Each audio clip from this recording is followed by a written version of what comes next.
All right. Good afternoon, everyone. Please be seated and start enjoying lunch. You have a delicious salad in front of you right now. My name is Austin Chafee, project manager with Jacobs and member of the New England chapter board of directors and co-host for our annual awards meeting today. Joining me is Jamie Lee Fish of Suffolk Construction and fellow director here within the New England chapter. She expressed an interest in co-hosting, and I knew she was the perfect addition to the program to save you all from hearing from me alone for the 5th year in a row. Thank you for the warm welcome, Austin. Happy to be the hype woman for today. And thank you all for coming and for joining us. We're really excited to kick this off and really recognize the scholarship award winners and the project award winners. So thank you again. It is our pleasure to welcome you, as Jamie said. I'd like to begin with an important safety announcement. Is that me? Oh, that's her. Okay. Please identify your closest exit. It's more than likely the one you came in on. In the event of an emergency, please remain calm and follow the direction of the hotel staff. We have a slight change in addition to the agenda, but I would like to ask that our chapter president please stand for a round of applause and recognition. Kathy Ledoux of Massachusetts Port Authority. Her term as president is coming to an end, so I know she's relieved to have this event soon to be behind her. Our addition to the program is we have CMAA National CEO Andrea Rutledge here with us today, and we're inviting her up to share a few words about CMAA, what's happening at the national level. Andrea, please.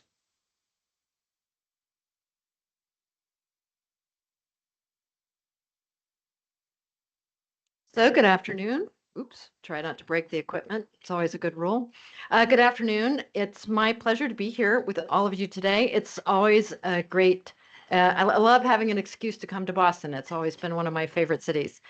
And this chapter was one of the first to welcome me when I became president and CEO back in the way back days of 2017, which really was that long ago.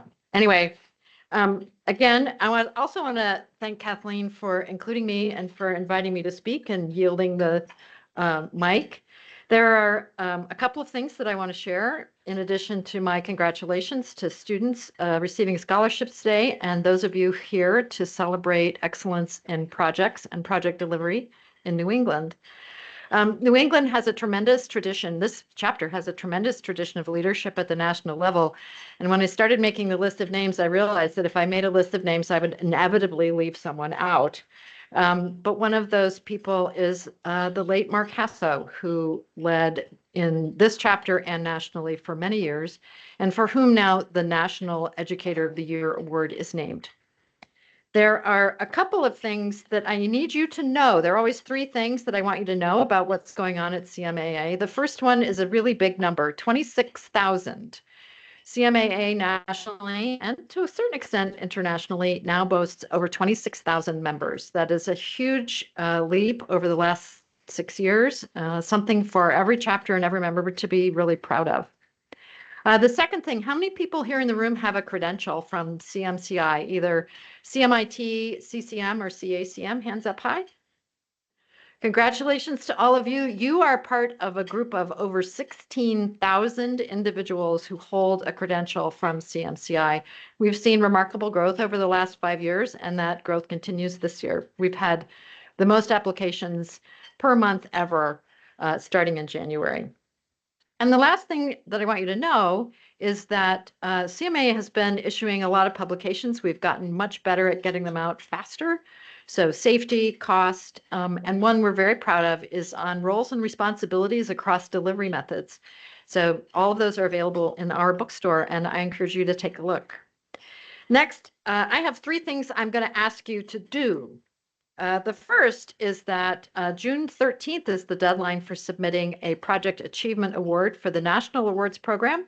And I think there's a very nice list of potential contenders that we're going to celebrate today. So I encourage all of you to consider submitting your projects for those awards as well. Also for individual honors, including the Mark Hasso Educator of the Year Award, also the Golden Key Award, which recognizes owners and service providers with a history of contributions to the association, as well as Distinguished Young Professional. All of those awards, we're accepting submissions for those now. That portal just opened on Monday, and the deadline for those is in July. And then the last thing I'm going to ask you to do is to register for CMAA 2025. October will be here before you know it. We will be in Nashville this year at the Gaylord Opryland, October 19, 20, 21. It's going to be awesome. And I hope you all take advantage of the opportunity to see each other there, meet your colleagues from around the country. So thank you again, Kathleen, for letting me take some time at the lectern. Congratulations again to everyone and enjoy your afternoon. Thank you.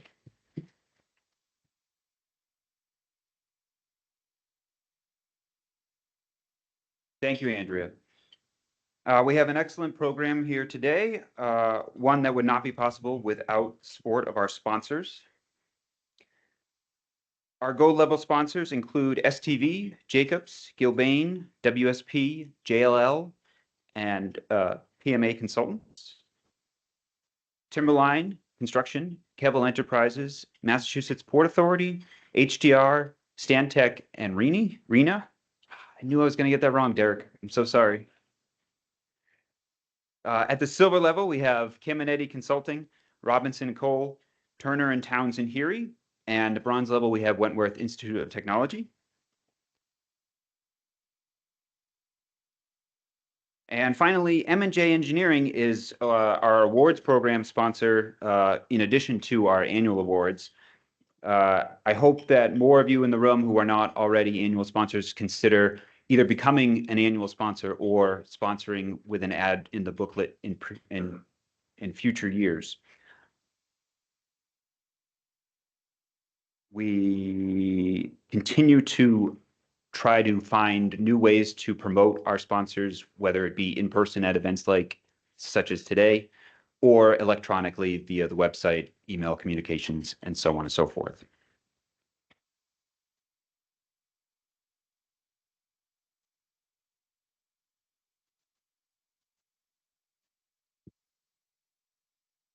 All right, getting this started with the agenda. So first, we're going to kick it off with the Construction Management Student Achievement Scholarships. And then Austin is going to come up and he's going to bring up the Person of the Year. Very excited to announce. And then we're going to get into the Project Awards, which are broken up into 3 segments. And if you want to consider the Project of the Year 4th segment, then that would be it.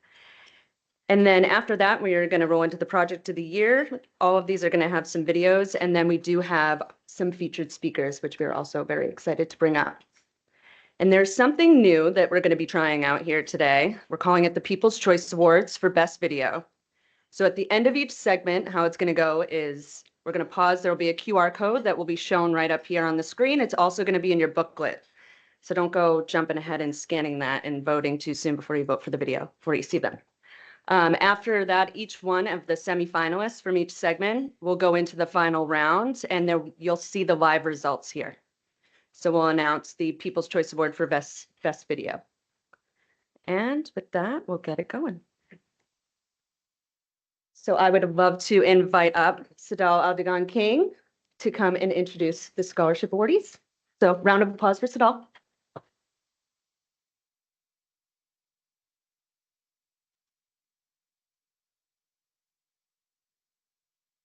This happens every year. Yes, as I said last year too, I'm not vertically gifted, unfortunately. Sorry, this is good, right? Can everyone hear me? Good? Okay, perfect.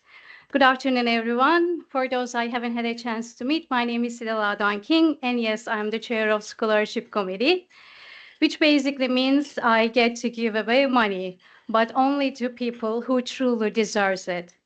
I am thrilled to be here today, partly because I love recognizing bright, hardworking students, and partly because this is the only time people laugh at my jokes out of sheer obligation.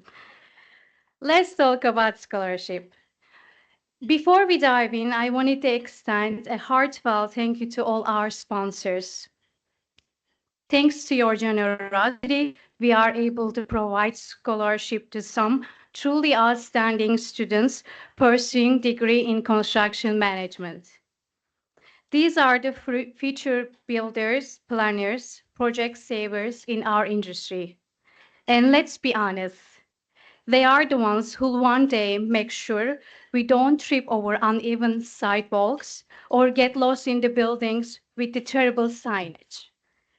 The more you support us, the more we can invest in this next generation of construction professions. I would like to also thank you to members of Scholarship Committee, Co-Chair William Carney, DEPRA Committee, Timothy Johnson, Katie Cho, Alejandro Mazzoto, A.B. Trenner, Amy Andrews, and Brianna Myers. I deeply appreciate the dedication and thoughtfulness that they invested in scholarship process to ensure everything went smoothly.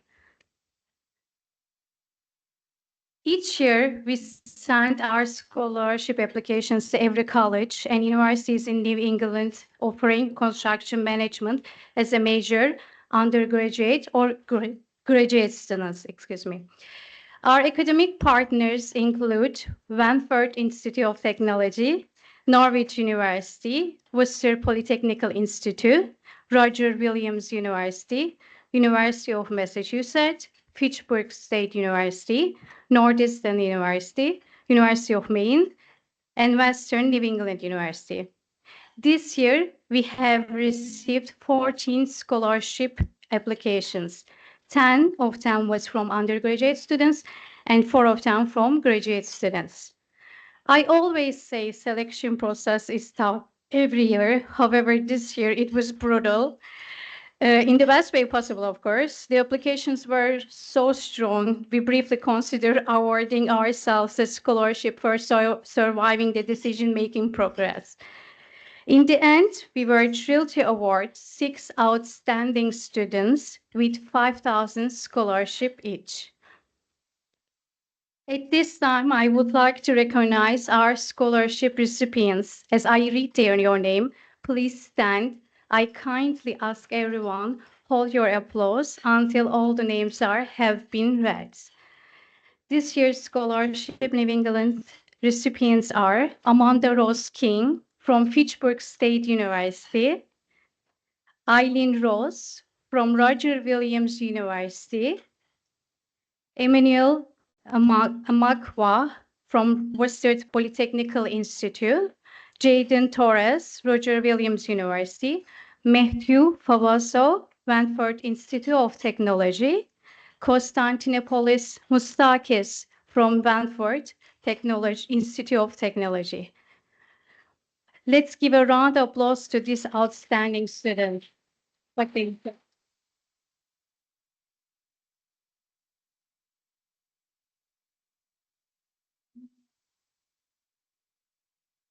you.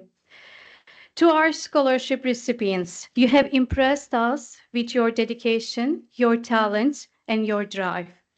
Now, for my favorite part of the program, it's time to hear about directly from you. But before we hit the play, let me thank again to all of you for your ongoing support to CMAA Scholarship and CMAA New England chapter. Your generosity makes moments like this possible. Together, we are shaping the future of construction management. Thank you.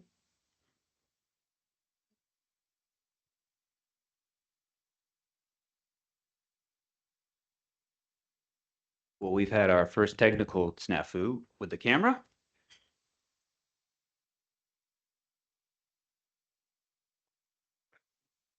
Okay. All right. All right. No. Oh, you know. Come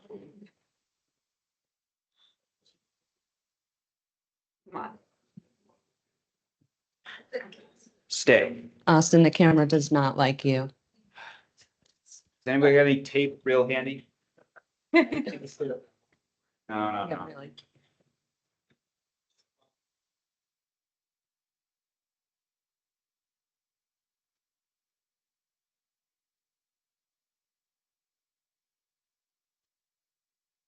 All right.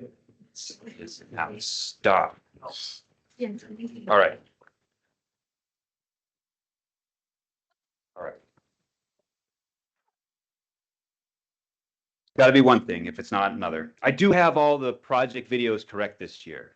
So I did get that right. Hello, everyone. My name is Emmanuel Amankwa. I'm a graduate student pursuing construction project management here at WPI. I'm originally from Ghana. And growing up, I had a father who was so much interested in the built environment. At a younger age, I had that opportunity of visiting project sites with him. I always saw how he led projects from start to finish.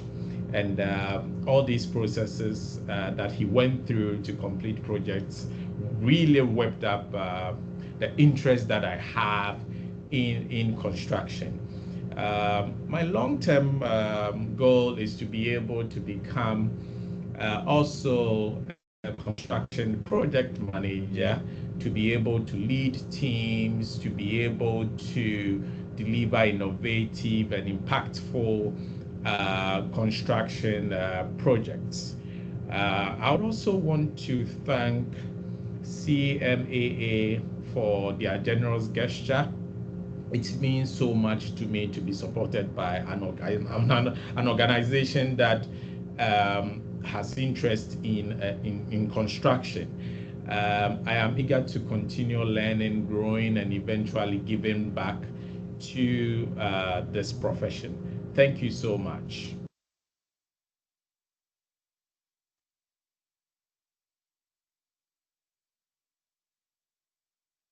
Hello everyone, my name is Matthew Favazzo. I'm currently a junior studying construction management at Wentworth Institute of Technology. I want to start by thanking the CMAA New England Chapter Scholarship Committee for selecting me as the recipient for this scholarship. I'm truly honored and grateful to be recognized alongside several other very impressive students. Throughout my 3 years in Wentworth, I have worked tirelessly to maintain a healthy status to eventually graduate with a degree in construction management with a concentration in real estate development and a minor in business management as well. At Wentworth, I serve as the Vice President for our Construction Management Club, a 3-year starter on the Wentworth baseball team, a member of our Sigma Lambda Chi Omicron Phi chapter, a member of our Chi Alpha Sigma Academic and Athletic Honor Society, and finally, the Vice President of our CMAA student chapter here at Wentworth. Over the last 3 years, I have completed 3 co-ops, ranging from fieldwork to project management to engineering. Outside of schoolwork and athletics, I love to be outside, travel with friends and family, and explore small food spots in and around the city. I am lucky enough to have grown up under the wing of 2 amazing parents who I owe absolutely everything to. In his early years in the industry, my father attended Wentworth Night School in search of a degree in construction management. His path involved work with large-scale general contractors before eventually landing a role as an owner's project manager. I chose to enter the construction industry because of his success and my immense level of interest in commercial construction as a kid. Thanks to him and every organization I am a part of, I created a very large network of industry professionals, as well as receiving my first full-time offer after graduation. Again, thank you everyone for selecting me for this scholarship, and thank you for being here tonight.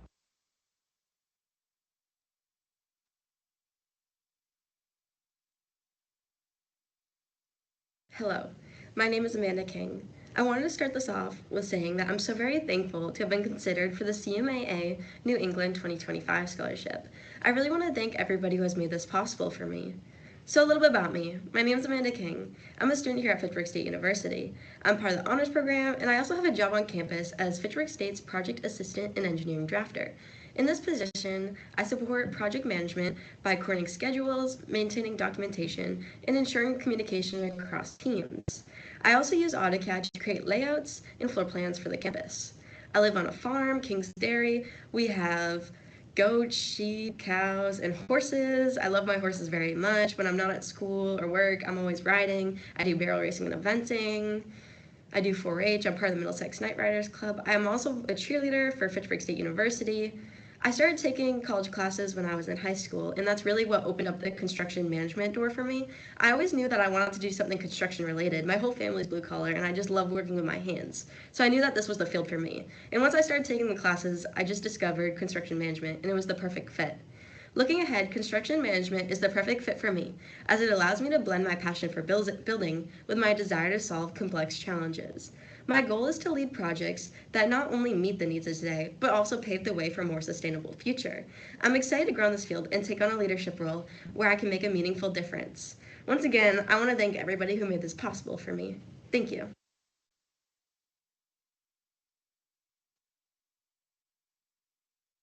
Good afternoon, everybody. My name is Konstantinos Moustakis, but most people call me Dino. I just finished my first year at Wentworth Institute of Technology, and I'm going to graduate in just 2 more years. Thank you all so much for selecting me to be a recipient of the CMAA New England Scholarship. I'm currently doing a co-op at Chapman Construction, and I'm learning a lot there. Outside of my work and my school, I enjoy working out, playing pool, and spending time with my friends and family.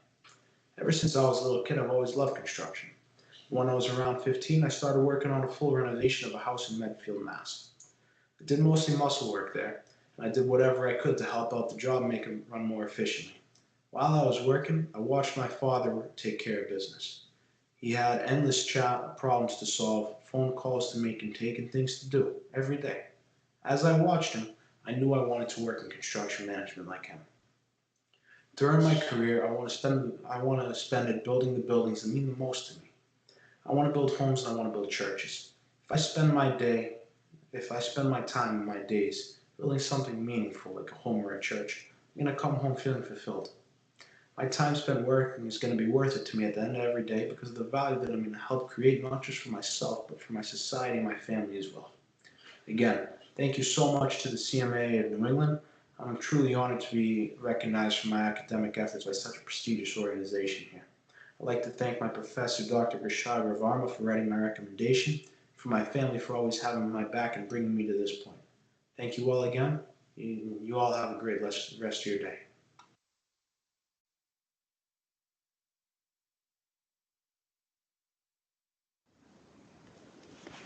Good afternoon, everyone. My name is Eileen Rose, and I am a rising junior at Roger Williams University, studying construction management and minoring in both business and real estate. I'm incredibly grateful for receiving the CMAA New England Award and honored to be here among such an amazing group of candidates. This opportunity means so much as I continue supporting my education and deepening my knowledge in the construction field. Watching my dad build our home just as he once watched his father sparked my early passion for construction and led me to work alongside him both at home and with his company, Rose Construction.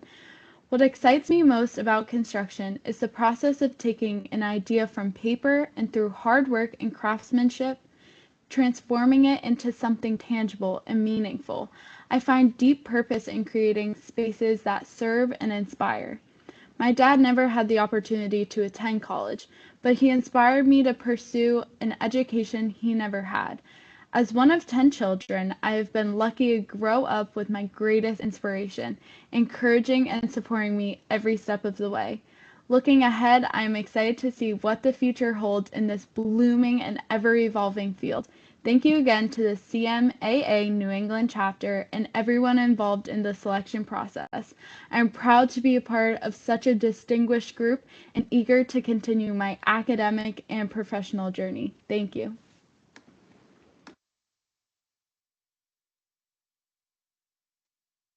Hello, my name is Jaden Torres. I'm a rising junior here at Roger Williams University, pursuing a Bachelor of Science in Construction Management and minors in Business Management and in Real Estate. So a part of here in the club, extracurricular activities I'm a part of, I'm the president of the Barbershop Club here on campus, and I'm the secretary of the Association of General Contractors Club here at the university. Why I chose construction management? Back in 2020, like little after COVID years, my older brother had told me that he would want to start a small residential construction company where he had previous experience. I had no experience, but my brother sat there and taught me how to work in tiles, and then that went into framing and things like that. So 4 years down the line, I became a skilled laborer. The hard work just came from my mom. My mom has always told me to be better. She was a single parent raising me and my 3 siblings. So just always told me to just keep on striving for greatness and just serving for a general purpose in this world. Here at Roger Williams, it kind of shaped me to where I want to be 4 years upon graduation. I would love to be a superintendent working for a commercial company. I love seeing buildings just come from nothing to something enjoying every step of the process of the way. It's just always been my aspirations. My father used to flip homes. So when I was 4 or 5 years old, I always see my father just flipping homes, seeing things come from nothing to something great. Thank you so much for this opportunity, and I deeply appreciate it.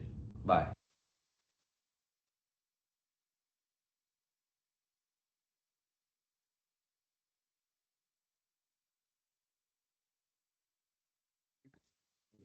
Thank you so much for everyone being here again. And for all those scholarship recipients, please just when we have done with our award session, let's have a take a picture by the end. Thank you.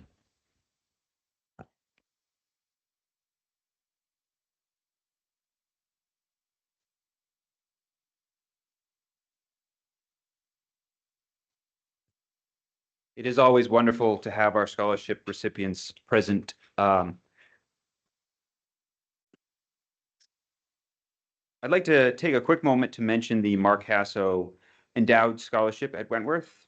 As Andrea alluded to, Mark was a key contributor to the New England chapter as well as nationally. Our lunch is named in his honor for that reason.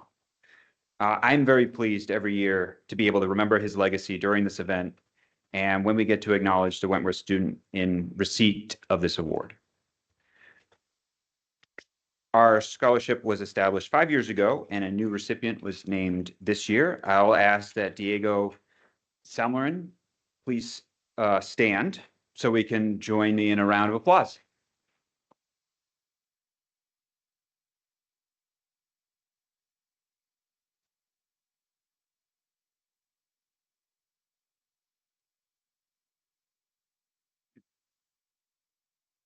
Next up is Person of the Year.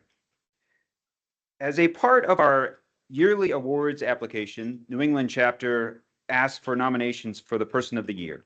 This individual must show leadership, be recognized in the CM industry, be highly qualified in his or her field, have a record of delivering successful projects/programs, and giving back to the CM community through actions like mentoring and lecturing. Individuals must have a strong moral, ethical character. Several months ago, a number of individuals were reviewed and discussed for Person of the Year. One particular nominee met and exceeded all of the aforementioned attributes. Jonathan Gulliver is MassDOT's State Highway Administrator with over 30 years of experience. He was appointed by Governor Charlie Baker in 2017 and reappointed by Governor Maura Healey in 2023. He oversees the daily operations of nearly 3,000 employees in MassDOT's Highway Division and is responsible for delivering the Commonwealth's $18.6 billion 5-year transportation capital program. Jonathan and his team manage 9,500 lane miles of highway, 5,000 bridges, and one of the nation's most extensive highway tunnel systems. Besides managing some of MassDOT's largest projects, he has more than doubled its annual capital investments, implemented AI tools, drone technology, and digital program management systems, and reduced project startup timelines by more than 60%. Jonathan finds the time to guide, mentor, and give insights to students and younger personnel already in the construction, engineering, and technical fields.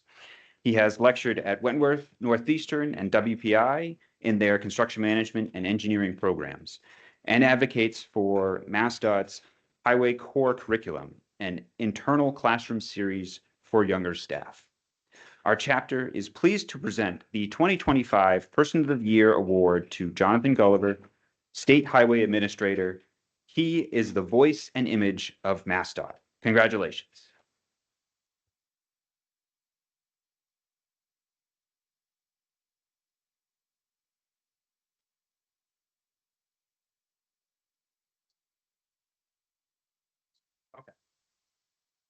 All right, I'm told I'm saying a few words, but I will be as quick as I can because I don't want to stand in the way of the rest of your meal. So first, I just want to say thank you to CMAA for this honor. It's an amazing one to get.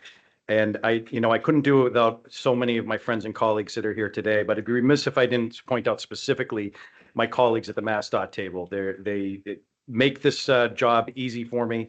It's an incredibly hard job, as I tell people all the time. I had a full head of hair when I started this, and it's been a few years, but it's a difficult job as it is, but they make it easy for me.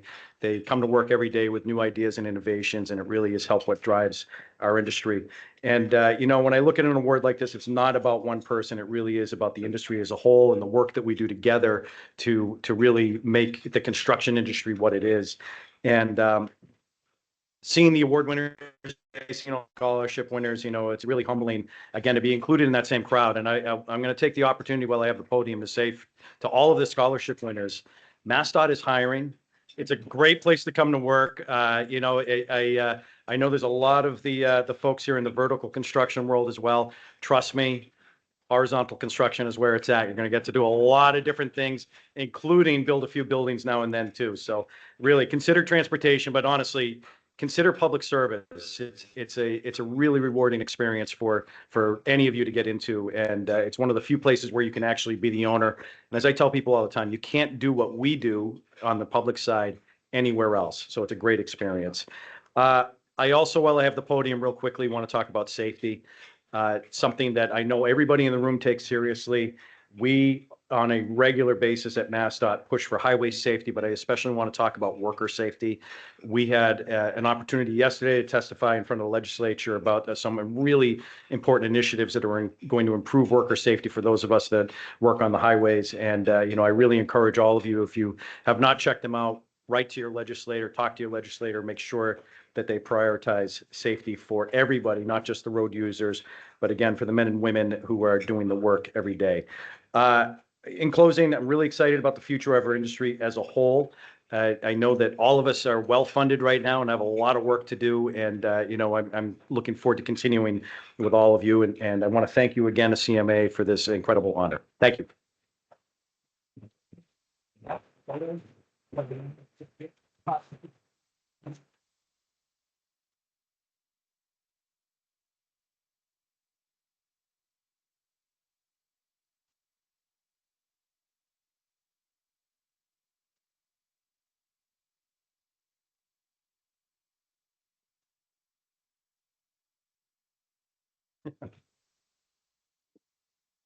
All right, and congratulations again. One more round of applause.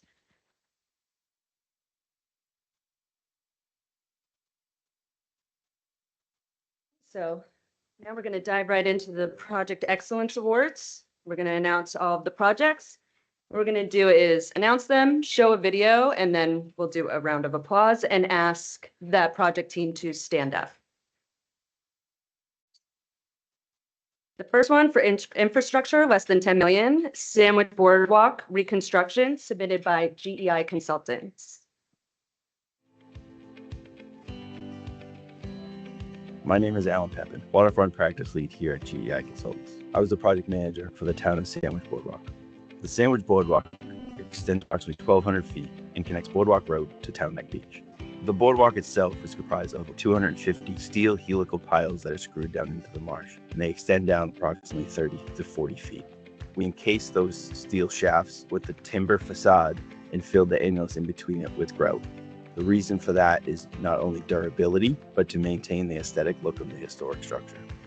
The remainder of the structure is of timber construction, with the decking being Ipe tropical hardwood decking, the top rail of the railing being Ipe tropical hardwood. Public agreement on the design and ultimate aesthetics played a significant and integral role in the final structure. Once in construction, the team was working in and on a salt marsh that would be inundated daily during high tides. The use of heavy equipment was very limited, and all materials had to be hand carried. In one location, there was a long span steel bridge that the contractor ended up utilizing a helicopter to safely and efficiently make the pick and set it in place, as the use of a crane was not viable. The overall awarded project cost was $3.23 million, and the final contract amount ended up at $3.25 million. At the start of the project, there were some delays outside of the control of the project team. Through a dedicated and collaborative effort, we were able to remain on schedule and open the boardwalk to public access before the Memorial Day weekend. I, like so many, are so proud to be involved with this project. The history of the boardwalk its iconic presence in town, and the passion around it made it clear we had one opportunity to get this great.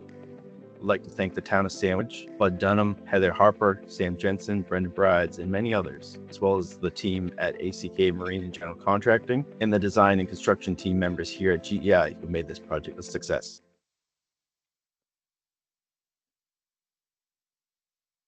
There we go.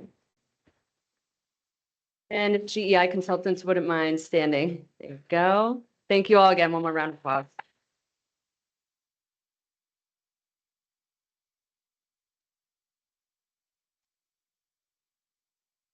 And the next project is building new construction, less than 20 million. And this is Breakwater House at Lighthouse School, submitted by Airland Construction.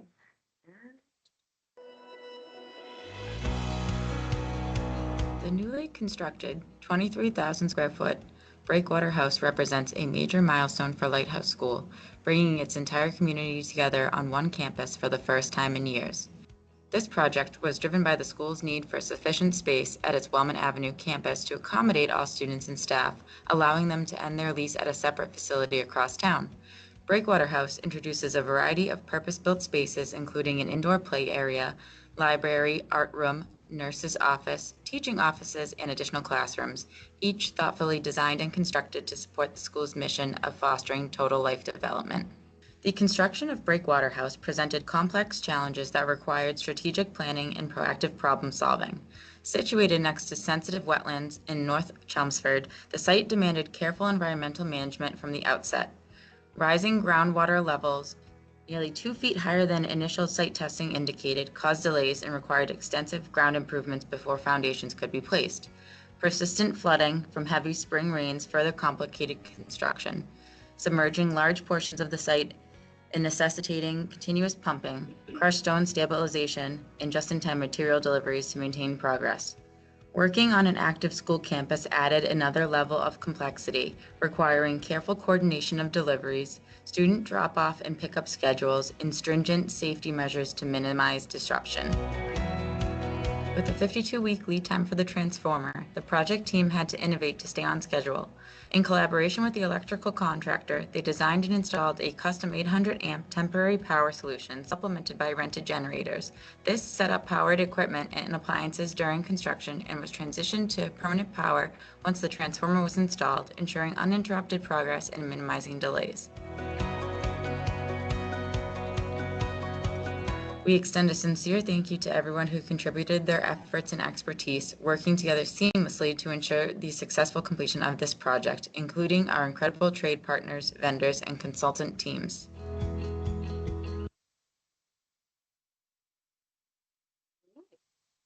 The project team wouldn't mind standing. Right here. All right, there they are. Thank you. Congratulations. All right, next up, we have infrastructure less than 50 million, and this is Sudbury to Hudson, 115 kV reliability project, submitted by Bond, Civil, and Utility.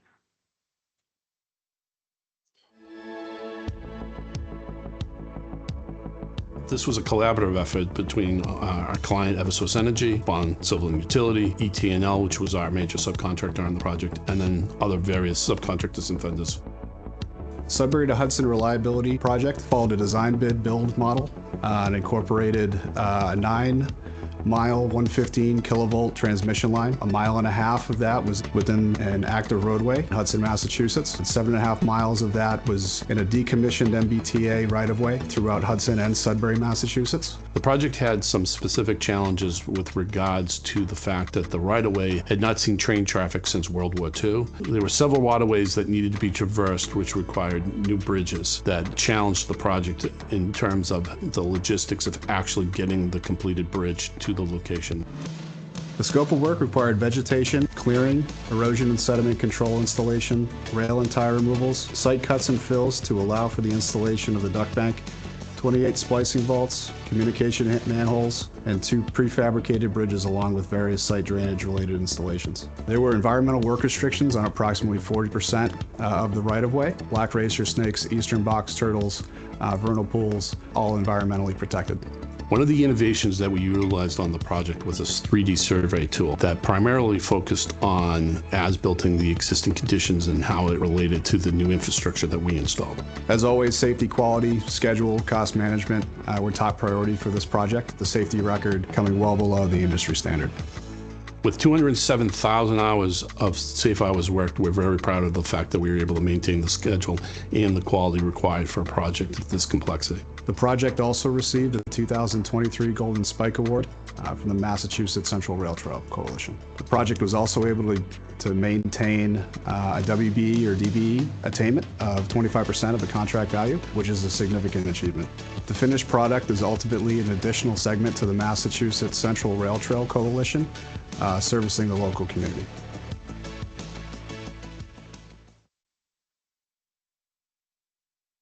The bond team wouldn't mind standing. Round of applause. Great job. Congratulations.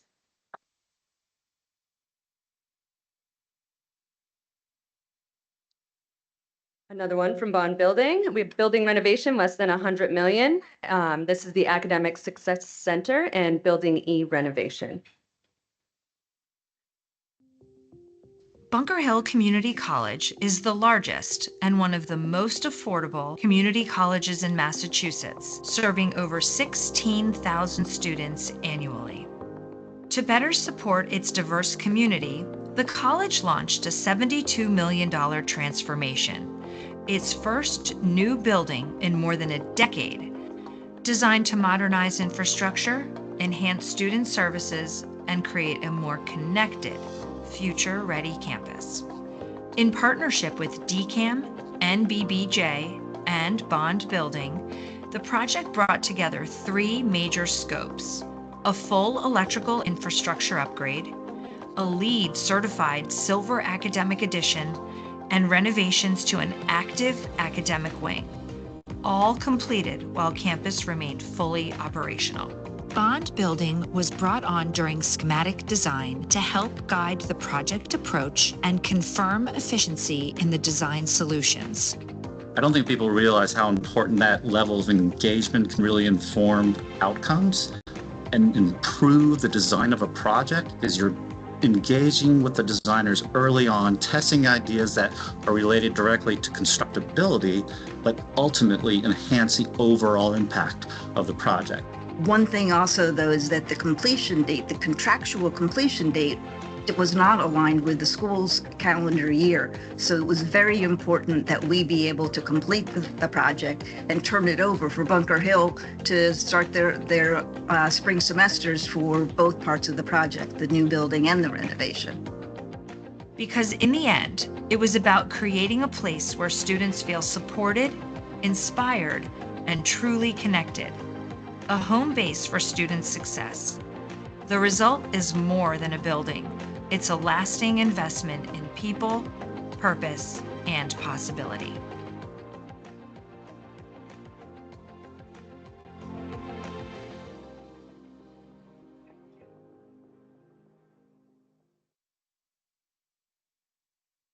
Bond building team wouldn't mind standing. Great job. Congratulations. Okay, now my favorite part. I'm sure Austin's sweating with the technology here.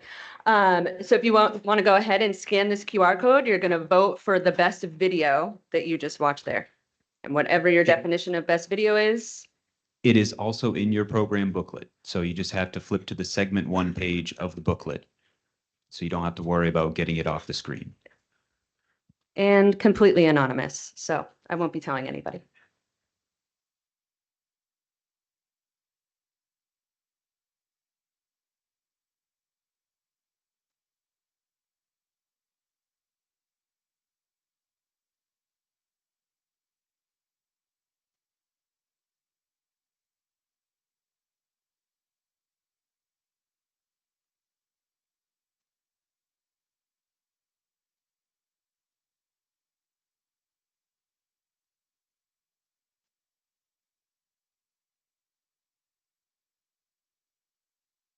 All right, we're going to get on to the next segment. And I'm gonna invite Austin back up here. Again, remember that this QR is in your booklets.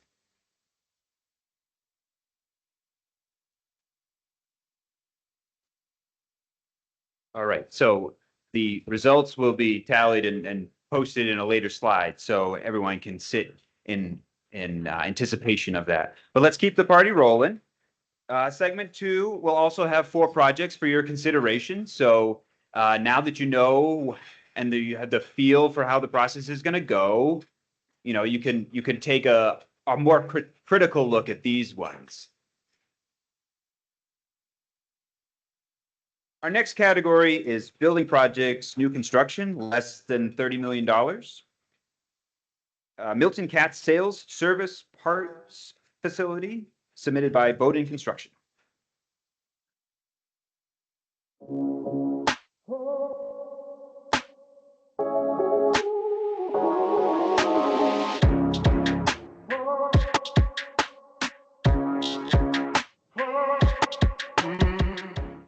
The Milton Cat project in Stoughton tells the story of successful design-build collaboration on several fronts. One of the standout qualities of this project was the exceptional teaming among Bowden Construction, UDA Architects, Milton Katz OPM, and all of the trade partners.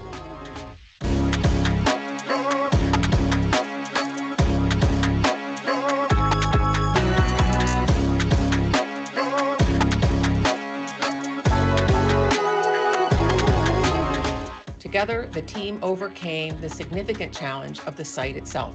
The location was a former site contractor's dumping ground with contaminated soils, ledge, wetlands, gas pipelines, and high voltage power lines.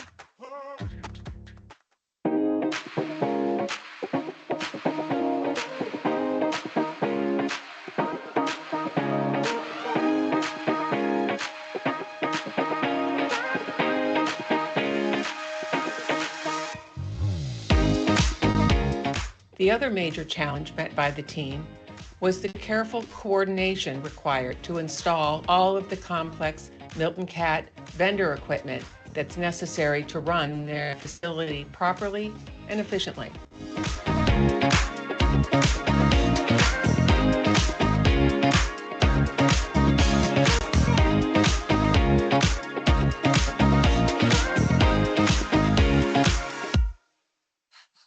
The fact that a project of this size and complexity with a 2-year construction schedule was delivered a week early and at nearly $700,000 under budget is testament to the benefits of a successful design-build collaboration.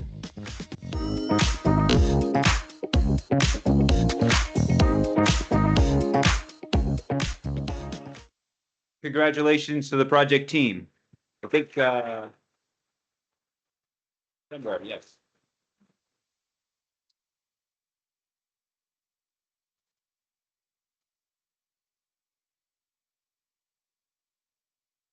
Next, building projects renovations, less than $30 million. Bank 5 corporate headquarters, submitted by DF Prey Contractors. For nearly 170 years, Bank 5 has been headquartered in Fall River, Massachusetts.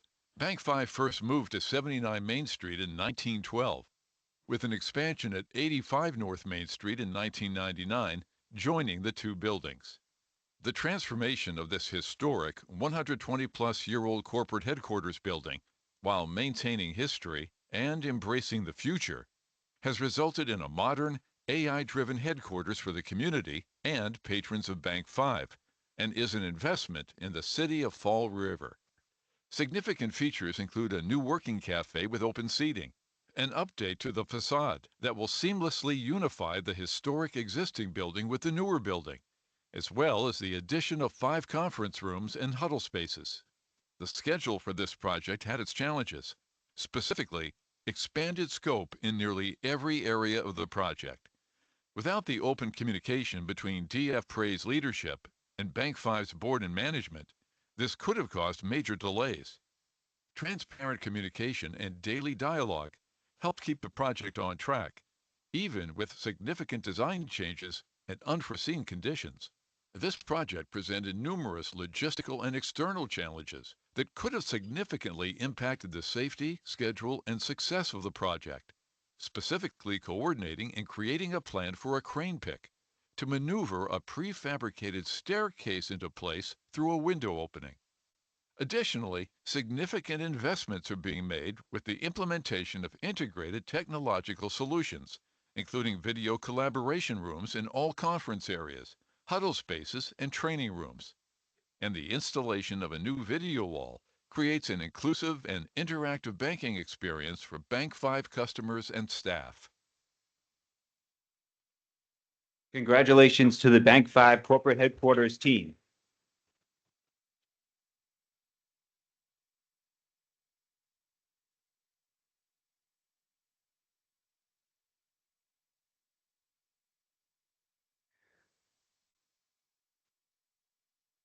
The awardee for building renovation less than 60 million is University of Vermont on-campus multi-purpose center submitted by PC Construction.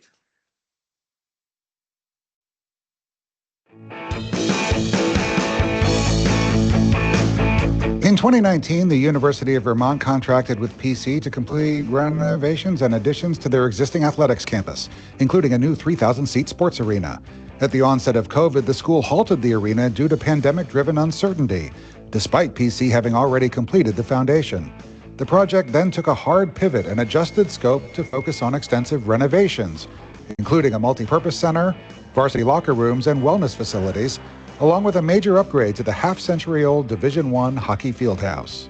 We were very, very intentional about where we needed to place lifts, how big the lifts were, how heavy they were, what their reach was, and we had a plan as to where they would be on a day-to-day basis to make sure that we did not damage the rink.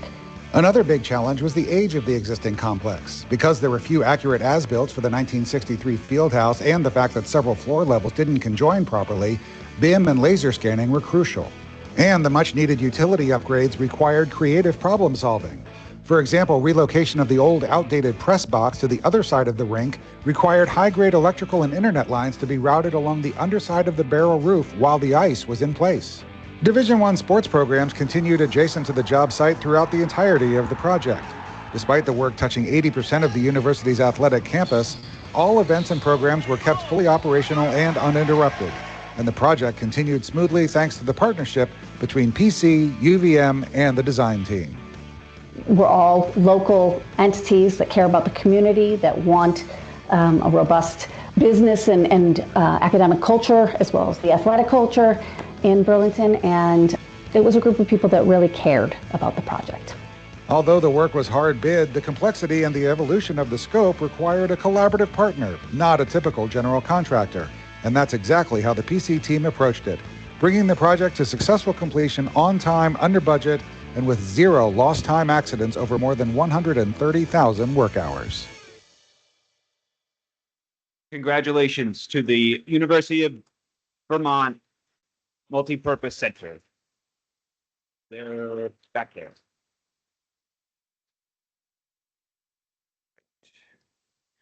Our fourth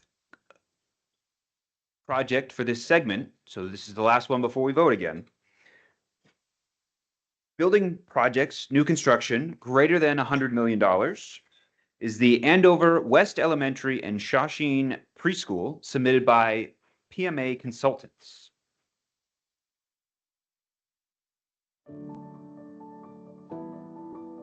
So our project at 208,000 square feet, $168 million, is a large building project for Andover, obviously. We were really fortunate to have a great team behind us at this project, including our project partners, which began with the MSBA, the Mass School Building Authority, which provided funding, and then our project partners in the planning and the execution phase as well. From Gilbane, our construction manager, PMA, our OPM, and SMMA as our architect. They've been true community partners. They have worked seamlessly with town administration, the fire department, the building department, the police department, all code enforcement and regulatory departments and divisions. It's really been a collective effort, and it had to be because of one, the size of the project, the complexity of the project on a very constrained site.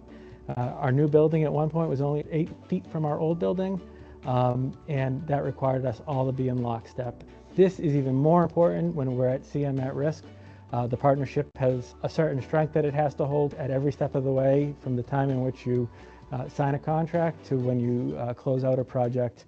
Communication was key in this project, particularly its impact on traffic and the playground and the use of the actual site. So the fact that they put up structures to make sure that safety was, first of all, the key, but also that we were able to make sure that we kept operations going on in our district was something that I have to say I appreciate. Anytime I visited the site, the cleanliness, organization, and structure, and the care that they took to make sure that all visitors were safe was really something that needs to be noted. The school itself, the natural light, the innovation, the space that's so conducive to learning has been such a true blessing for Andover. Our community has been very appreciative of the time and the care, but also the responsiveness. It's important to note that the project was completed on time and on budget. A huge thank you to the entire project team from the beginning all the way through the final steps of the way.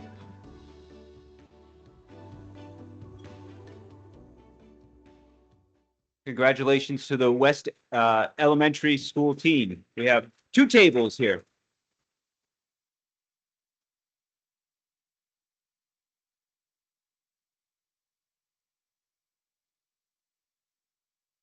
All right, it's time to vote again, folks. So in their program booklet, it should be the immediate next page for segment 2, but you can also scan the code on the screen if you're close enough. So of those 4 projects you just viewed the videos of, pick your favorite, whether it's the music or the speakers or the pictures. Maybe there's a celebrity cameo in one of the videos in the next segment. I don't know. There's not. Sorry, but there's an idea. There's an idea.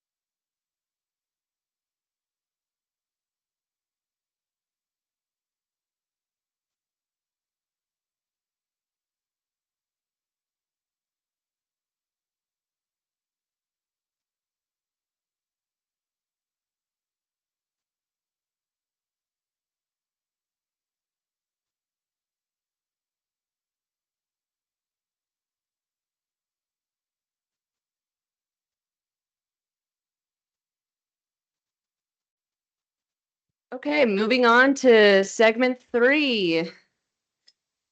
This will be the final segment before we introduce the project of the year. And I believe this one has 5 projects. So 5 projects and another vote. So next up, the awardee for building of new construction less than 50 million. It's Hologic Manufacturing Expansion Project submitted by Timberline Construction.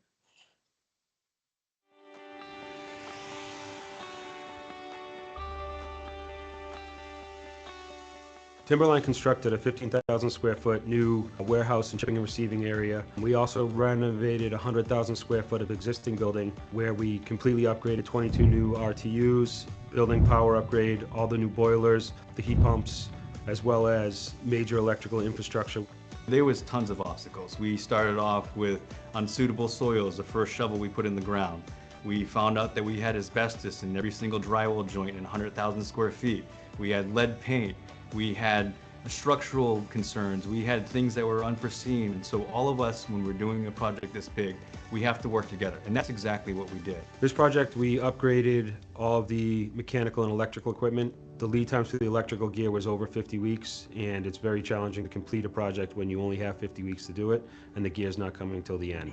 What I was absolutely shocked about was post-COVID, the lead times and, for the procurement of the long lead equipment, like your infrastructure, your electrical infrastructure, your mechanical infrastructure. When you hear lead time dates of 24 to 52 months, that's absolutely shocking.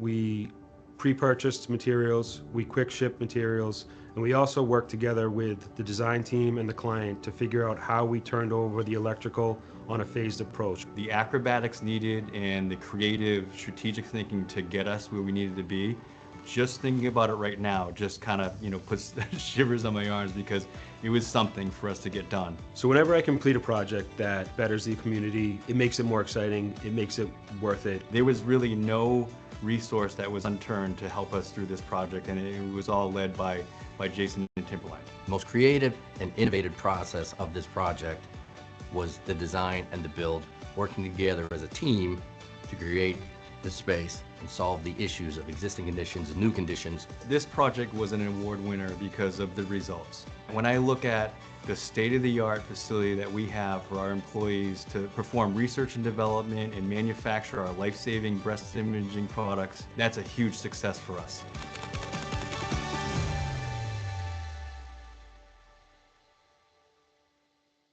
Congratulations to Timberline Construction. They in the room? Oh, right there. There we go. All right. And the awardee for infrastructure, less than 75 million. This is Dedham Street, I-95 interchange, submitted by SPS New England.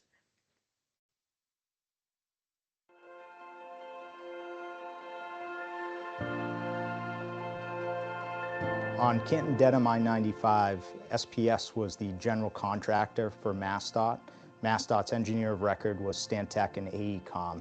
This project entailed 5 bridges, 19 retaining walls, and 1 mile of roadway work. The purpose of the project was to add an off-ramp off Interstate 95 and to widen Dedham Street from a 2-lane back road to a 4-lane road with bicycle lanes and a sidewalk for 3/4 of a mile. With the numerous utility relocations, SPS had to install 11,000 feet of duct bank. We achieved the turnover date for the utility relocations in August 2020 in the height of COVID.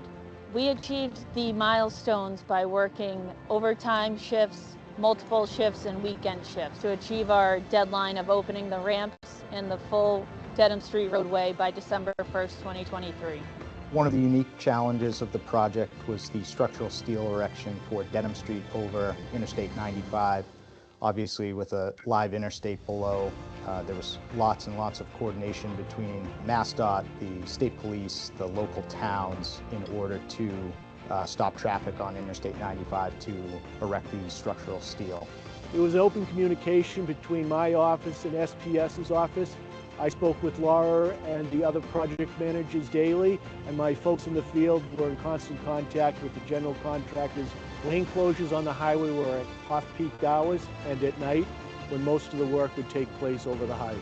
Other challenges included working with the abutters to meet their specific requirements, and the underground utilities relocated from above to in the duct banks below ground. This project included a bridge over the Amtrak right-of-way with live catenary lines that had limited shutdown time and quite a bit of coordination between the parties. This project had an effective collaboration between all teams involved. District 6 from MassDOT, SPS executive team. There was plenty of support between all parties involved with safety and quality. All right. SPS New England, congratulations. There they are. Great job.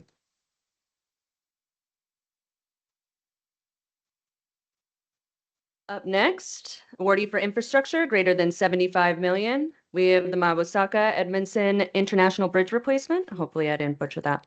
Submitted by WS USA. The original Madawaska Bridge connected the international border towns of Madawaska, Maine, and Edmundston, New Brunswick. The more than century-old structure unsafe with weight restrictions since 2017, forced heavy truck loads to detour a 1-hour way to either Fort Kent or Van Buren. As the new bridge design took shape, separately, federal agencies decided to replace the 65-year-old port of entry abutting the historic bridge. Dozens of stakeholders collaborated, resulting in the final bridge alignment upriver that connects Canada to the new U.S. port of entry. After more than a decade of planning, work began in 2021 with WSP as one of the construction management firms. Being an international project, personnel work closely with border control agencies on both ends of the bridge to maintain border security. This was particularly challenging during the COVID-19 pandemic, as Canada closed its borders entirely. WSP responded quickly on DOT's behalf, collaborating with our Toronto office, mobilizing inspectors with Canadian citizenship while the borders remained closed. The new bridge was built utilizing a temporary work trestle that sat 65 feet below the finished deck. This work trestle spanned a river shore to shore that experienced heavy ice flows each spring and required that the bridge be removed mid-February each year and only replaced after the headwater ice flows had cleared the area. The bridge opened to the public, followed by an international ribbon cutting on August 15th. The new crossing has been hailed as an important link between cultures and communities, as well as a key and crucial trade connection between the U.S. and Canada.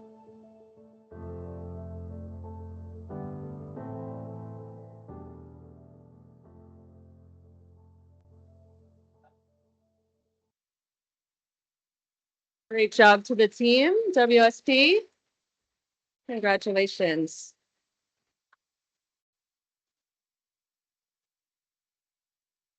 Okay, next up, Chapter Choice Awardee. This is Massport, Logan International Airport, the rehabilitation of runway 15R33L, and this is submitted by Stantec.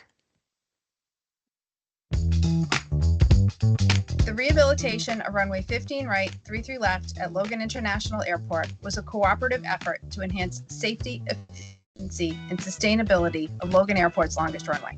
This runway has all-weather capabilities and is our overnight noise abatement runway. The collaboration started a year prior to construction with our key stakeholders to determine the best time of year to lessen impacts to the traveling public. This project included an unprecedented 100-day runway closure, along with lesser impact closures, to help us successfully deliver this important project. Stantec was the engineer of record, and our team led the design and construction oversight. We evaluated several taxiway safety improvements that incorporated Logan's latest geometric airfield study. We also assessed various pavement rehabilitation scenarios and phasing options to ensure the project was completed in accordance with FAA standards, while also minimizing airfield closures to the largest extent possible. The project included partial removal of taxiways Fox and Quebec, replacing them with a new high-speed exit taxiway Tango, constructed with full-depth PCC pavement. The project also included several significant electrical upgrades. Stantec's role extended beyond design. We also provided resident engineering services to ensure quality and adherence to project schedule.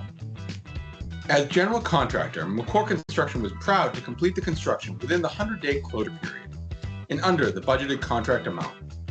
The project was constructed in 20 different stages to maintain airport operational capacity of crossing runways and taxiways. During construction, we logged over 114,000 man-hours, working together to maximize schedule efficiencies. Work within the intersection of runway 4 right, 22 left, Logan's other main runway, was divided into smaller phases to work around airline schedules for international departure, which need longer runways. The successful completion of the rehabilitation of runway 15 right, 33 left is a testament to the hard work and collaboration of Massport, Stantec, and the McCourt construction teams. This project not only enhances the safety and efficiency of Logan International Airport, but also sets a new standard for future projects.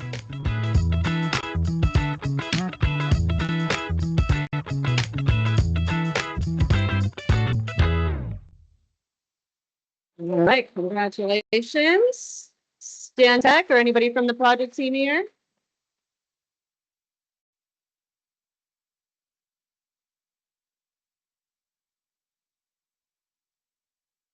Right. And then next up, we have Track Improvement Program, orange, red, green, and blue lines submitted by the MBTA. And this is the awardee for program management.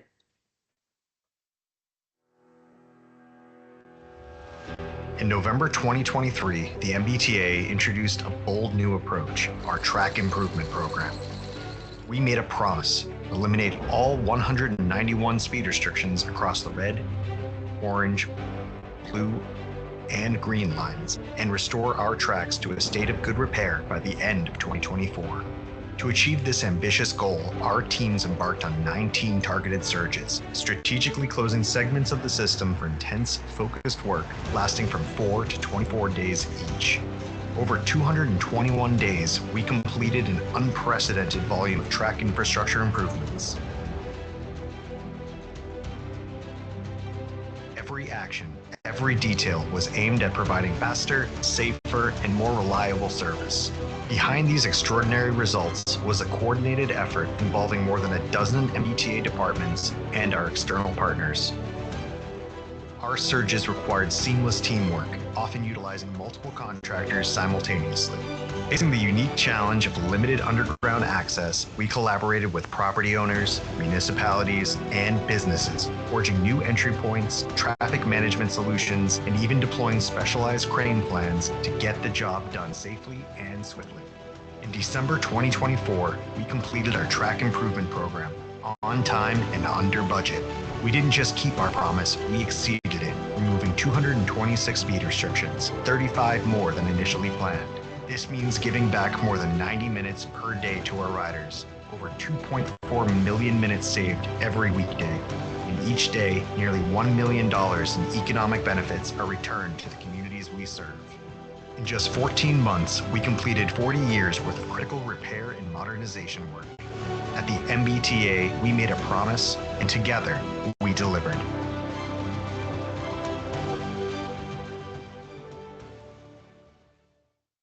Round of applause to the MBTA.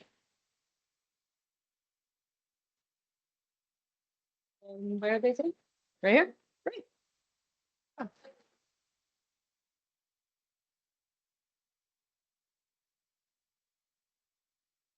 All right, bless you. One of the last People's Choice Awards. This is the last round for the semifinalists. So if you want to go ahead and cast your vote here, and then we'll get to the project of the year.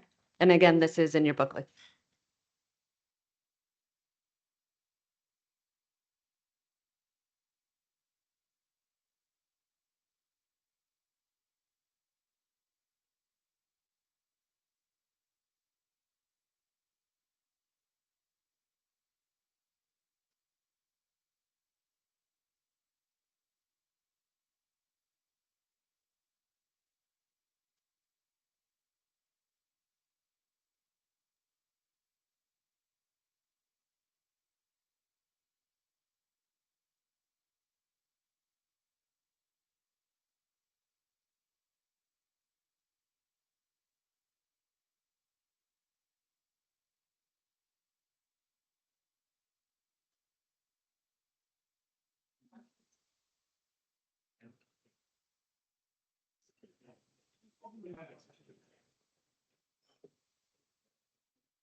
All right.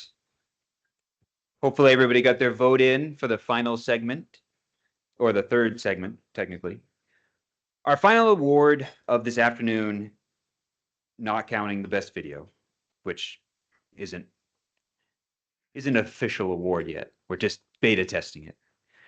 Our final award this afternoon is our project of the year.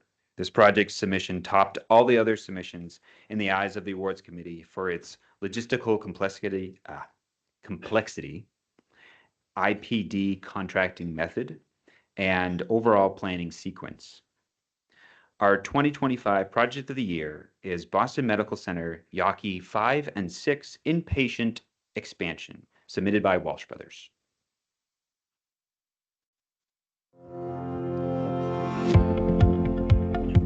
There's obviously a need for patient beds in the city of Boston. This particular project was a vertical addition and interior renovation of clinical and inpatient space at Boston Medical Center in the Yawkey building. IPD delivery, integrated project delivery, is different from traditional design bid build or design build. There's obviously everybody gets involved early, they share risk and they share reward on the project. Rather than an adversarial contractual situation, all parties are incentivized in the same way. You get much greater harmony amongst the trades, electricians, plumbers, mechanics, drywall contractors, all those groups working together creates for greater efficiency in the field and greatly reduces the amount of time. There's three real components to working together successfully in IPD: trust, communication, and corresponding results. But the absence of them, of any one of them, will guarantee failure. We knew this was going to be different. We knew this was going to be hard. With close coordination with the City of Boston Transportation, we were able to put a logistics plan and a CMP together that allowed us to do this work from a tower crane. We put a 16,000 square foot vertical addition over a 4-lane, very busy roadway, one of the main arteries in Boston. We had to have close coordination with the nursing staff to shut down a few rooms at a time while we lowered a precast panel down over the building. Just to shut down that roadway was a challenge with the city. So the most we could get out of that was we had to keep 1 lane of traffic open in each direction. Another thing we had to deal with, so they wouldn't let us shut it down if the Red Sox were playing at home. This was a very unique project. The site challenges and the logistical challenge are too many to list. But the reward comes in overcoming all of that by working together. From our standpoint, it's a win-win. But you need to have partners like Walsh Brothers who are willing to kind of roll up their sleeves and say, I understand this will be a tough project. Let's work together to get it done. Every job I work on, eventually I go back and the people are actually using the space. And I see patients in the bed and I see, the nursing staff doing their job. And it's kind of like, all right, this is worth it.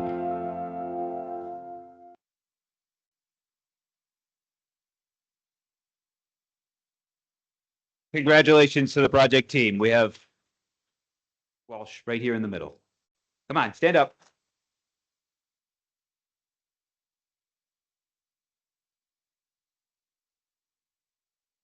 Congratulations again. Next up, we have our guest speakers, which I am so excited to bring up here. First, we have Maeve Regazine, who is project manager at MBTA, and Lauren Regal, who is senior director of alternate service at the MBTA. I'm going to go ahead and read their biographies for you, and then they will take the stage here. Maeve is a project manager for TIP, has been with the MBTA for 3 years. She has a background in railroad engineering, having graduated with a degree in civil engineering and subsequently working in consulting for several years before pivoting to the public sector. She personally managed over $100 million of construction in 2024 under TIP. Outside of work, Maeve enjoys traveling, including recent trips to Antigua, Ireland, Austria, and Hungary. So Maeve, if you want to come on up. Round of applause for Maeve. Next up, we have Lauren Regal. Lauren is the MBTA's senior director of alternative service. Her team planned, scheduled, and operated alternative service for customers during all track improvement program diversions. Shuttle buses provided during TIP diversions served over 8 million customer trips at a cost of $80 million, less than half the original estimated cost. For each diversion, the team analyzed customer travel patterns to design shuttle routes to best meet customer demand, reduce cycle times, and manage costs. Laura received an MS in transportation from MIT and a Bachelor in Science in Industrial Engineering from Northwestern University. She lives in Boston with her husband and children. Lauren, come on up.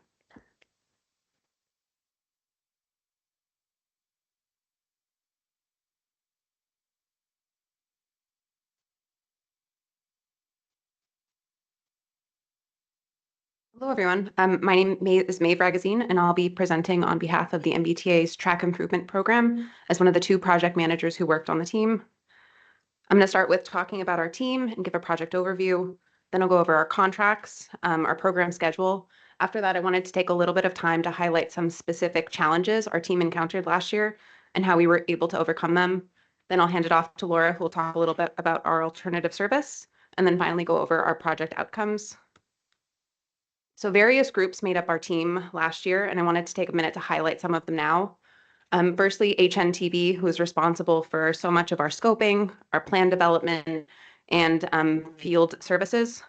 HDR was our engineer on record and provided contract phase services. And in terms of our construction partners, we issued 5 construction contracts over the course of a year for a total spend of about $220 million. Of those, 2 were awarded for the red and orange lines to the Middlesex Corporation, a third to JF White for work on the green and blue lines, and 2 additional contracts to Skanska and to the SPS RCC JV. The program's success was highly dependent on all these parties. Moving on to our program overview, TIP was a program that was put together in November of 2023 to meet our GM's commitment towards the elimination of all transit track-related speed restrictions and work towards a state of good repair, all by the end of the calendar year 2024. Our program helped to rebuild infrastructure, eliminate restrictions, and overall provide a safer experience for our employees and for our customers. This was executed over a series of 19 track work diversions over a 14-month period. We had a total overall program cost of about $600 million. We performed work across all lines during our planned shutdowns, and on top of that, invited other projects, capital and operating, to make improvements to our right-of-way, to our stations, and to our facilities. This slide shows the track improvement program's executed plan for each diversion. It has information on limits, schedule, actual and planned restrictions removed, planned customer time savings, and diversion durations. The number I'm always first to point out to folks here is that after our program, the total number of speed restrictions lifted is about 228, which correlates to just about 94 minutes of passenger savings. And that works out to 2.4 million passenger minutes every workday. And all it took to get us there was 221 days of 24/7 TIP construction. On this screen here, this is a spider map that shows the state of our speed restrictions before the prior to the start of the TIP team. And then again, this image on the right is the day after our last diversion in December of 2024. So well over a quarter of our system was restricted in the before image. Up next, I wanted to speak a little bit about our contracts, which were pretty tied to our scoping process. Due to the accelerated schedule we were trying to meet, we weren't able to complete what ideally would have been a pretty comprehensive scoping process prior to putting these contracts out to bid. So when this program was initially published to the public, before the creation of the TIP team, the initial scopes were truly to address the most basic causes of speed restrictions. Say we had a red line restriction for 6 consecutive bad ties. All that was scoped as part of that was replacement of those ties. When our team together, we alongside our maintenance of way group, or MOW, began evaluating our scope development for what we consider to be a more robust program. So that is the addition of any work to prevent recurring conditions, addressing the root of restrictions if possible, and then even beyond all that, looking to address the state of good repair. So some lessons learned. Firstly, quantity overruns. Like I mentioned, our scoping evolved dramatically over the course of our program. And so what we found essentially in all 5 of our construction projects, contracts in every surge, was that there were pretty significant quantity overruns, which meant change orders for every contractor in every surge. A lot of administrative time and effort was spent here. Secondly, with our specifications, a concern issue we ran into pretty quickly was needing to scope work where we didn't necessarily have existing specs, which caused confusion with our contractors, or alternatively, situations where our specifications weren't necessarily prescriptive. Recognizing that, we worked with our contracting partners to forward price items when we realized they were consistently being needed and scoped, and we worked with our MOW team to develop standards in the field in real time. I did also want to take a quick moment to talk about payment processing. As I mentioned, 5 active contracts, 19 diversions. With that in mind, staying on top of change orders and payments was a huge challenge for both us and for our contractors, many of whom were going back to back on surges with minimal or no downtime. It frequently felt as though the paperwork to build a railroad was a tougher challenge than just building it. Next up, I was going to talk through a series of specific challenges our team worked through over the course of the year and how we were able to find some solutions. So first off, I'm going to start with a surge we called OL004. This was a 4-day Orange Line surge in March of 2024.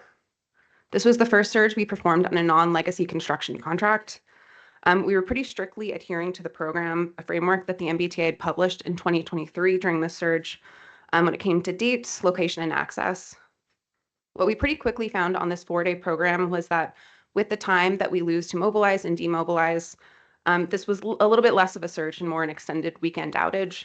So our team key takeaways here were to hold about a week's amount of time for an appropriate surge length in order to kind of optimize our production. Also notable on this surge, you'll see in some of the photos on the slide, we had a fair amount of specialty infrastructure. While the majority of the T's transit system is on rail adhered to wooden cross ties, for most of this surge, we were working on direct fixation track, that is on concrete slabs. Unlike a lot of other surges we worked on, this was a little bit less maintenance and more end-of-life replacement. In addition to the direct fixation, I wanted to note the surge's foray into the use of cologne eggs, which again is another specialty infrastructure piece that fixates the rail to the concrete the same way a standard pandrol plate and E-clip might. These cologne eggs were pretty strategically located within Back Bay and Tufts because of their anti-vibratory properties, given that we were running heavy rail directly under Tufts Medical Center. The takeaways for our team here were having specialty expertise available to partner with our contractor for things like torque testing and component replacement while these were being worked on. Moving a month into the future, the next surge I wanted to highlight we called BL001. This was a surge primarily between Airport and Wonderland, but for the first few days did stretch as far west as Maverick. Overall, we worked on the Blue Line for about 14 days. So we had scoped this area for 2 contractors for the SPS RCC JV as well as JF White. But an initial challenge we identified pretty quickly was the issue of overscoping. The Blue Line was relatively unique in that this was the only point in the TIP program that we were working on the Blue Line. So coming to the crossroads of needing to de-scope work was a challenge for our team. Our team did move quickly when we realized this and were able to call in an additional contractor, Middlesex, who had the bandwidth to be able to react quickly and mobilize to site. Based on things like geography, access, and specific skill sets, we were able to create a third scope and successfully address all the elements in our initial work plan. This also provided a pretty valuable data point on production rates, which again helped us to hone into scope as we moved forward. Also about the Blue Line, so while it is the shortest line on our transit system, this surge still represented a pretty significant distance, about 4.2 miles. And we became aware of the physical limitations of some of our internal staffing during this. With such a significant amount of physical ground to cover, our signals team unfortunately had to begin their reinstallation process required to return to service prior to all the track work being completely finished. The takeaway our team took out of this was to provide third-party electrical support and supplementing our internal staff when needed. Lastly, for the surge, I did really want to touch on the public perception that we were still going through. Anyone in this room who's familiar with Boston and the MBTA knows the MBTA typically hasn't fared very well, both in the press and in terms of public perception, deservedly so a lot of time. This shutdown, where we, for many intents and purposes, had one shot at the Blue Line and didn't intend on coming back, felt like we were really asking the public to trust us on results where we didn't yet have a proven track record. And unfortunately, unlike some of the other challenges I've talked through, the only option our team really had here was to tell the public wait and see. Next up is what I consider the most significant surge that we worked through, called RL007, or Big Red, as many colloquially refer to it as. For this surge, we took out the entire Braintree branch for 24 consecutive days. This is the longest distance and duration that we had ever contemplated during our. The surge was notable for many reasons: the distance, the length of the outage, that we had 4 contractors working, and having the lofty goal of not only removing speed restrictions, but of increasing the max authorized speed from 40 to 50 miles an hour on the line. Like I mentioned, this was the only instance we had 4 contractors working on property. This meant the creation of work zones, of safety and logistical procedures for our contractors. It meant balancing our access needs and scoping requirements and assigning contractors work based on their specific expertises. We've got many of those contractor partners in the room today, and as I'm sure they could all say, we didn't always get it right on the first time. Like you could probably imagine during this surge, the amount of track materials we consumed on this surge, strings of rail, timber cross ties, OTM, was pretty otherworldly at times. For the surge, we contracted out with Northern Tree to deliver materials to the right-of-way by swinging over the commuter rail track. This was a way we were able to pre-stage material and allow our contractors to focus on production work. Given the length of the surge, I'd be remiss not to mention fatigue management. For several of the 24 days of the surge, we had 400 plus internal and external forces working on property. Because the duration was unprecedented for our program, we did look to our internal SOPs as well as our contractor partners for fatigue planning. This could mean a maximum number of either hours per day or days per some threshold that individuals could be working on property. Unfortunately, for myself, the T does not have standards for fatigue for office staff. Lastly, I did want to mention coordination with local businesses and municipalities. Both our team as well as our contracting partners went essentially door to door in many cases, requesting access to properties that abutted the right of way. Covering a span of about 9 miles, it did mean a lot of doors to knock on. Our team did facilitate many conversations with the local municipalities, getting traffic management plans approved to facilitate this work. For myself personally, it was only after we returned to service on Monday, September 30th, having removed 24 speed restrictions, that I truly felt that our team was going to accomplish our program goals. And finally, on to the last surge in our program, we referred to as GL001. This was a 15-day surge on the Green Line Central Tunnel in December of 2024. Folks here may be aware, but for some of this area we worked on this surge, it's quite literally the oldest piece of transit in the country, dating back to the 1890s. While that is cool, the depth of history had us puzzling over several key pieces of infrastructure, including drainage specifically. Our team went through historical plans. We went down rabbit holes of leak injections and dye testing, trying to identify what kind of drainage systems we had in place. But unfortunately, what we found was nothing really stood up to the test of 130-year-old tunnels. So we made the difficult call to essentially direct our contractors, Skanska and Middlesex, to begin demo, knowing our team was going to be reacting to whatever we found. As some of the photos up here on the slide indicate, what we found was that our track was essentially built on metaphorical swimming pools. So we worked with our contractors and installed new drainage systems, outletting water where we were able to, and I'm thrilled to say this area has tested dry as recently as April. This was a winter weather surge, so inclement weather was also a concern. While the limits of this surge were within the central tunnel, all the access was on the surface level and had both of our contractors accessing the tunnel via portals with significant grades.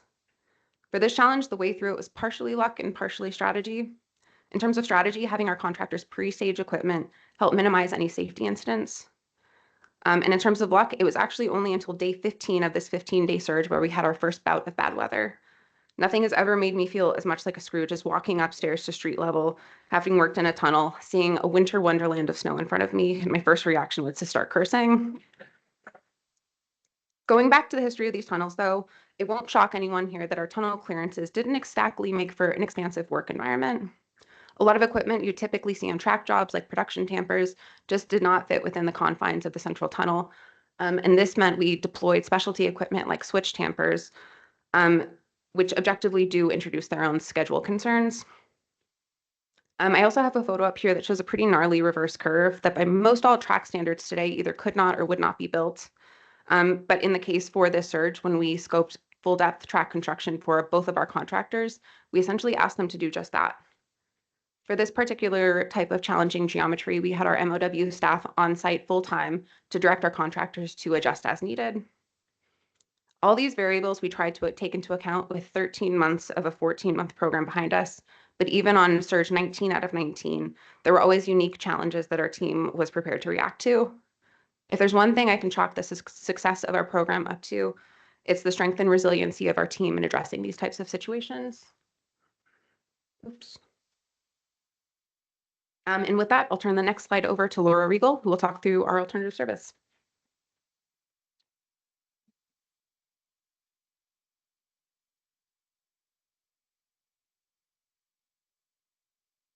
So on top of all of the work and the challenges that Maeve mentioned, we also had to keep all of our customers moving. We provided alternative service for over 8 million customer trips during tip closures in 2024. So this alternative service included enhancing our normal fixed route modes, like other subway lines, bus lines, commuter rail, the ferry, and primarily we supplemented with shuttle bus services. So those were operated by MBTA bus operations and contracted vendors. Some of these surges required adding over 100 buses per hour to city streets to move all of the customers diverted from the rail segment so that this construction work could take place. And one of the main challenges that we faced was that some of the construction work was right alongside the roadway where the shuttles needed to travel to move the customers. So places like ComAv along the Green Line B branch, we had to carefully select the shuttle stops and the paths to make sure that we kept customers, pedestrians, and workers safe while still moving people. Additionally, some of the construction access points were along the streets shuttles needed to travel as well, like over the Longfellow Bridge. That's the closest access point for getting construction materials and vehicles to the north end of the Red Line. It's also the best way for buses to get between Cambridge and Boston. So we had to coordinate very closely with the construction teams to make sure they had their deliveries and their vehicles outside of the peak travel hours so we could keep the buses moving as well.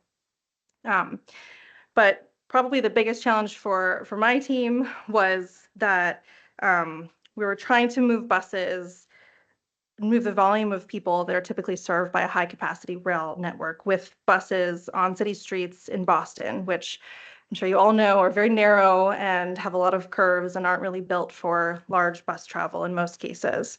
So we use data on how our customers travel to design strategic shuttle routes and express or circulator trips to try to reduce customer journey times and reduce the number of vehicles that we needed. We also coordinated closely with the municipalities and Massport and MassDOT to make sure that we could adjust signal times or add pop-up bus travel lanes so that we could keep the buses moving and reduce congestion on the streets as much as possible. Obviously, during many of these closures, customers were very frustrated or extremely unhappy to have to sit on a bus in traffic instead of on their typical train trip. We were also faced with calls to move or reschedule different surges due to some sporting events or school events or other local things. And there was a lot of credibility that we needed to build to prove that the temporary frustrations of these closures were worth the pain to the customers and the local municipalities. So I think after the first Ashmont surge, the first surge of TIP, and with each subsequent surge, customers really saw that the temporary frustration was worth it when their trips were smoother and much faster. And each success allowed us to hold our ground and keep moving the program forward.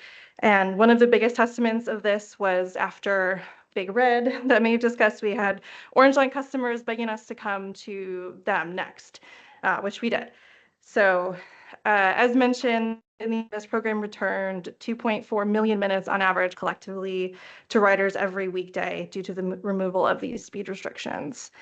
And I will hand it back to Maeve to talk about the rest of the outcomes of the program.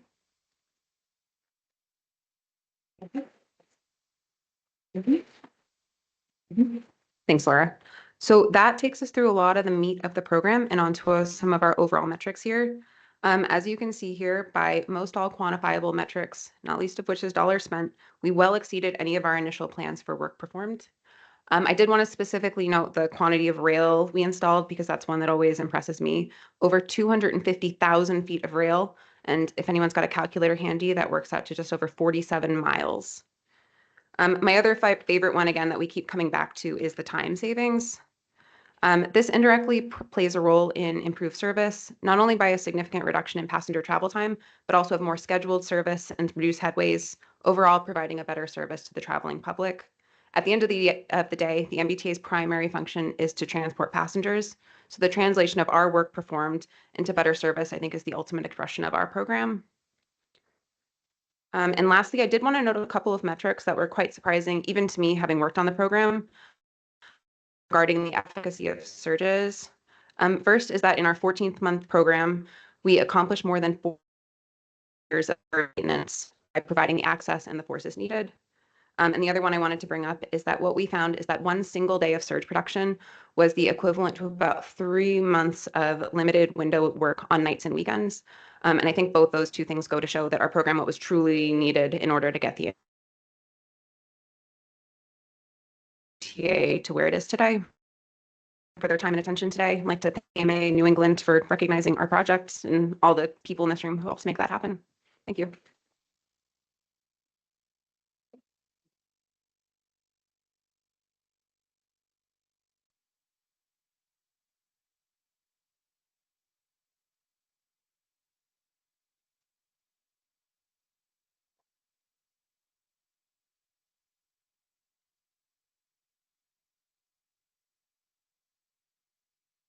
Thank you, Maeve. Thank you, Laura.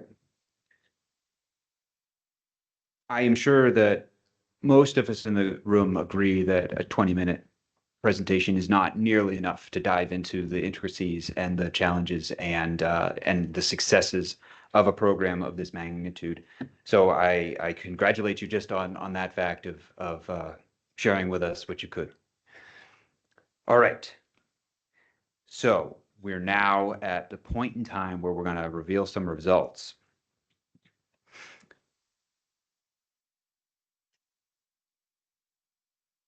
Are we? Okay, so I don't know the results. Jamie knows. She updated. She tallied them. So I'm right there with you as far as what's going to show up on the screen. I will say that what's going to show up might be a little bit small. So I will definitely read off the winner. So segment 1, which I forget which ones were in there. So we'll just go to it. All right. Sandwich Boardwalk construction with 51% of the votes. The first semifinalist.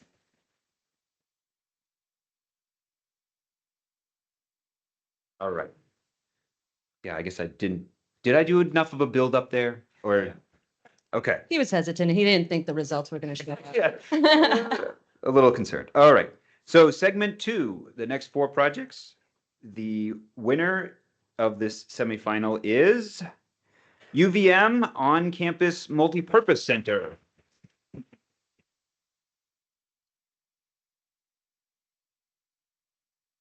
Right. And our final segment, segment number 3 semifinal, which included the 5 projects. The winner of this semifinal is the MBTA Track Improvements Program.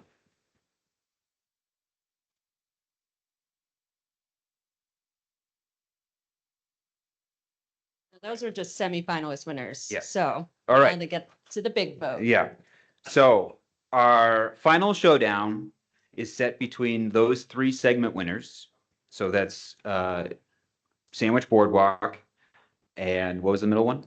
UVM MBTA. and MBTA, as well as our project of the year, the Boston Medical Center Yawkey 5 and 6 inpatient expansion. So there should be a QR code in your booklet. I forget which it is, where it is, but back page. That's right. I knew I had a plan there. So inside back cover is that, and it should have the projects listed there. It's also here on the screen. So think long and hard. We are doing pretty good on time, but I want to replay the videos, but we'll get you back to work instead. So while you're voting, I would like to express my thanks to many folks. I'll start with Jamie Lee for co-hosting with me. I think we did some good work here today. Thank you. I'd like to thank you all for attending and for participating in the program itself, even more so than any other year because we got you voting. Thank you to the awards committee for its efforts. So that's Kathy Ledoux, Mike Berlin, John Phillips, Will Peters, and myself, but I don't count. Thanks to some auxiliary committee members who have helped along the way. So certainly folks from the scholarship committee, specifically Deborah Caminetti and Sidal. We also have Missy Reed, Tom Ellis, and Amanda Mello. Thank you to Mike D'Agostino for taking photographs for us from Wentworth. And we also had, I believe, a student volunteer helping out at the check-in table. Mia's over here.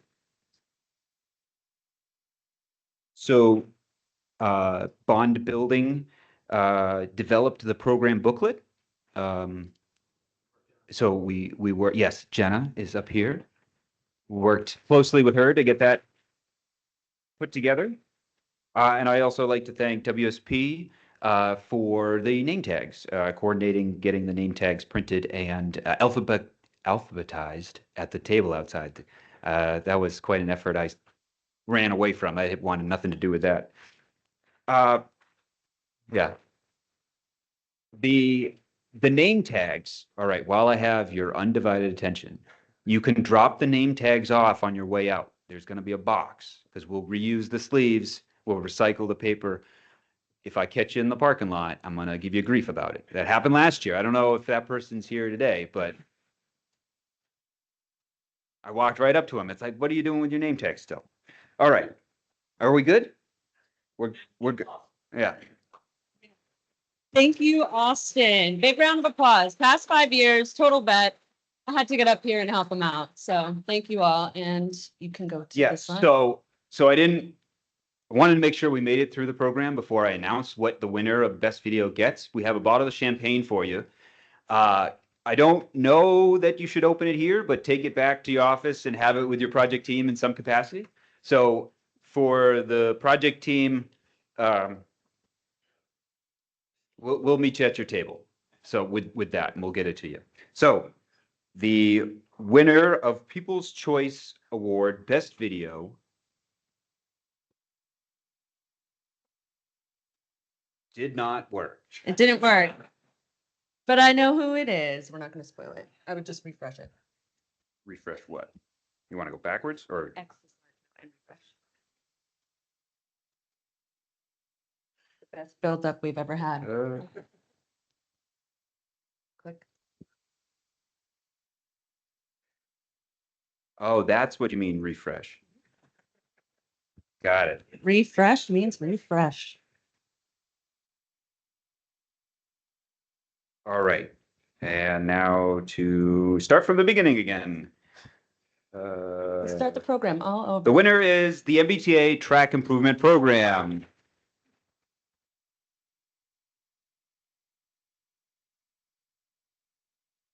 All right. So I'm going to give Jamie last word right now. So again, big thank you. Round of applause for Austin and everybody else who supported. Just a couple quick final things.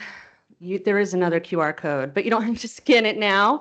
We really want your feedback here. If you liked any part of the programs, things you want to see more of, even what you didn't like, please, by all means, we really would love your feedback. Next two is the photos will be on our Flickr account. Is that what it is, right? So the CMAA New England Flickr account, and this segment will also be posted on our YouTube channel. So if there's any parts of it you wanted to go back to, please do. And I just want to add one more thing. We really would love more people to get involved. And I hear the members, everybody else, but we can really maximize a lot of what we're doing. There's a lot of great projects. There's a lot of room for us to grow and expand. So we really want you all to get involved. We're doing things in AI, we're supporting diversity, and just really spreading things out here. So definitely, if you're interested and you're not sure how to get more involved, you can reach out to any one of us here on the board, Austin and myself. So thank you again, everybody. Enjoy the rest of your day.